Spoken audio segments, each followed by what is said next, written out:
Mars, the fourth planet from the Sun in our planetary system, has been on Earth's wish list for a long time. There's been a lot of romanticism around meeting life on Mars, and some more practical goals to colonize the planet. The truth is that Mars is not the most comfortable place for a human to live. It is downright deadly. No human can live on Mars at present without life support and bodysuits because the planet's atmosphere is just too thin, devoid of any covering like the ozone layer, and lacking important things like oxygen. There is currently a lot of talk about how to fix this particular habitation problem, and we might just see headway in terraforming efforts. However, it looks like no one is considering the difficulty of actually getting to Mars. The rocket engines we currently use would take as much as 18 months to get there, and that's just a one-way trip. Anything from radiation poisoning to cancer could kill you on the way there, and will be no way to come back for an emergency. A return trip is currently impossible, so you're stuck there until you either run out of supplies or die of old age. Russia does seem to have a solution, however, it involves nuclear engines. We're going to be going over everything you need to know about this nuclear spacecraft, so before we begin, don't forget to like and subscribe for more high-quality content. Russia has been working on a reusable nuclear rocket since 2009. It is only officially announced to the public in 2016. This rocket is to reduce the Mars trip dramatically. It would take only a month and a half instead of a year and a half. Moscow's dream of a Mars colony will become more handily made into reality. The new rocket will be faster, and this will be because the rocket engines would not be powered by carbon-based fuels like kerosene, and would also not need cleaning or any new parts to be able to come back to Earth.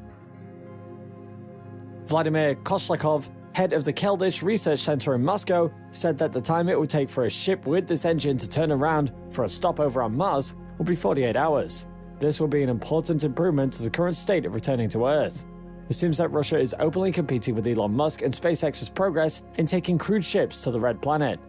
Kozhlakov said Elon Musk is using the existing tech developed a long time ago. He's a businessman. He took a solution that was already there and applied it successfully. Nikolai Sokov, a senior fellow at the James Martin Center for Non-Proliferation Studies in Montecito, California, said that the nuclear engine should not be so complicated to build. The really expensive thing will be designing a ship based around these things, he said. However, Russia may not be able to complete this project by their estimated goal of 2025. Even though they had completed ground tests in 2018, it would most likely be because of the country's financial situation more than anything else. While they accuse Musk of reusing existing technology, we've come to realize that the nuclear engine ideas were created by earlier space scientists in America and the Soviet Union. Soviet scientists technically created solutions to many of those Mars trip problems by 1967, when they began launching fission-powered satellites.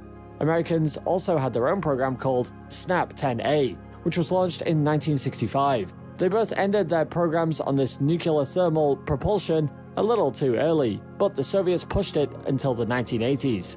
The programs were stopped because those fission systems were better suited to relatively lightweight orbital satellites that didn't start being created until more recently. During the American early days, there was an experimental design of a rocket that would be propelled by it, setting off a series of nuclear explosions behind it. What Russia is proposing for their nuclear engines is not very clear yet, but it seems that there's a hint to thermal fission. What this implies is a similar entry to another early American design, that the engines would create heat by splitting atoms with the help of a small reactor, and this heat will burn some other chemical, usually hydrogen, but could also be methane in this case. This reaction to the rapid heating of the fuel would make the fuel expand and then generate thrust. America had actually created a project called Project Rover to produce engines like this in 1955. The engines were referred to as Nuclear Thermal Rocket, and the project ran in Los Alamos in New Mexico and actually produced a few engines. One called KIWI was actually there to show the design and concept of the nuclear thermal rocket and how it would work. Another, Phobos, showed how the design would work in practice. The one that actually worked, called Pee-wee, was actually to propel satellites into orbit. The project got scrapped in 1972 after the Apollo missions to the moon had run their path, and funding for space work reduced drastically. Around this time, the Soviets were developing a nuclear thermal rocket of their own, named the RD-0140. They'd started experimenting it in the 50s, but did not necessarily start any testing until after the Apollo missions in 1978.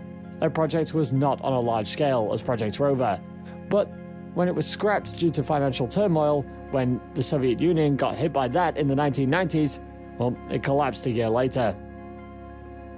Koshlikov's proposed rocket is a direct successor to one of these older engines, similar in many ways, but with the advantage of years of research. In truth, the principle of thermal fission is not so far away from chemical propulsion. Chemical rockets, especially the faster ones, generate thrust by igniting one of the chemicals called oxidizer to burn the propellant. Scientists generally rate propulsion methods on something called a specific impulse. The question to answer is, for how many seconds would a pound of thrust be produced from a pound of fuel, no matter the kind? For example, 1 pound of the chemical mixture fueling the Space Launch System, NASA's rocket information stages, for the agency's planned mission to Mars, produces about 269 seconds of thrust in a vacuum. The problem with the chemical method, though, is that you would need more fuel for a faster rocket, and more fuel means a heavier rocket, which leads back to needing more fuel. This would lead to a thrust-to-weight plateau, and the resulting 18-month Mars trip duration. Said fuel is really not cheap. It costs about $3,000 per pound. The thermal fission rockets would have at least double the chemical-specific impulse, and this will make them able to carry more fuel in the spaceships and fire their thrusters for longer. That's why the spaceship will be able to enter the Mars orbit and even return to Earth. However, the fact that Russia might not be able to afford this venture, well, that's a problem. They had budgeted about $700 million for the project of the engines, and this doesn't include the cost of launching rockets. Even Koshlikov does not have much faith. In his remarks, he confirmed that the nuclear technology would not be used for the Soyuz 5 rocket, planned for completion in 2022, or even the Soyuz 5 Super Heavy rocket that's supposed to launch in 2028. Expenses aside, another issue was safety. In 1978, a nuclear-powered Soviet satellite crashed in northern Canada, scattering radioactive waste over an almost 50,000 square mile radius. A crash of a ship with the engine they are proposing would have adverse effects. If this does work out, Russia's efforts in decades past to establish communication with Mars or live there would finally be worth it. Since the revolution that crumbled the Soviet Union came and went, many in the country have focused on the Red Planet as some sort of exploration goal. Even before that, there was certainly a lot of Mars trial missions. As far back as the 1960s, a group of enthusiasts at OKB-1's Department 3 had already begun assembling a heavy piloted interplanetary spacecraft, the TMK. OKB was a top-secret Soviet organization that spearheaded missile development in the USSR. The TMK would carry a crew of 3 on a 2 to 3 year mission, including a Mars flyby, and at 75 tons, 123 meters tall, and 19.6 meters in diameter, it certainly was sturdy enough.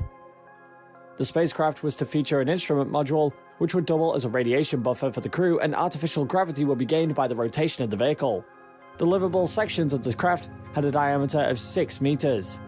In the event of a flyby expedition, unmanned probes identified as N2 would be dropped off on the surface of the planet.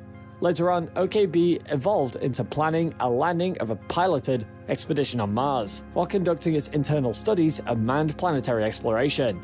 The spacecraft, carrying a crew of 6 and powered by electrical jet engines and nuclear power generators, would be built in Earth's orbit out of the elements and launched by individual rockets. It would be something out of a science fiction book, delivering a train of 5 movable platforms.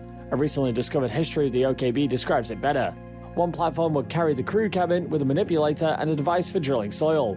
The second platform would be a launch pad for a spacecraft capable of flying in the Martian atmosphere. 2 more platforms would carry the main and backup return rockets, which would allow the crew to take off from Mars. Finally, the 5th platform would be equipped with a nuclear-powered generator, which would supply the expedition with energy. The train would travel across the Martian terrain for a year, collecting samples and relaying the data to the spacecraft orbiting the Red Planet. At the end of the mission, the crew would take off from the surface to meet with the orbiting base ship for the return journey home. After Russia dumped the idea to focus on matching NASA's Apollo missions, RKK Energia came back to the Mars idea. RKK Energia wished to use its yet-to-be-tested N1-1M rocket launcher to assemble the nuclear-powered spacecraft in Earth's orbit. The vehicle will then push itself with an innovative electric reactive engines powered by a nuclear generator. The government was a little bit too troubled by the lunar program that made them lose to the USA to pay attention to any Mars proposals at that time. That didn't stop RKK Energia though. In 1986, it worked on the 1960s plan and added the experience already gained in long flights on the Salyut space station. to decide a dual reactor unit on the Mars spacecraft would push safety margins upward. In 1989, it evolved its plan into a 3-stage one that would contain a slower building of hardware and experience for the Mars landing. Russia has come a long way since then. There is more research being carried out all the time, and more experience has been garnered. Would it be enough?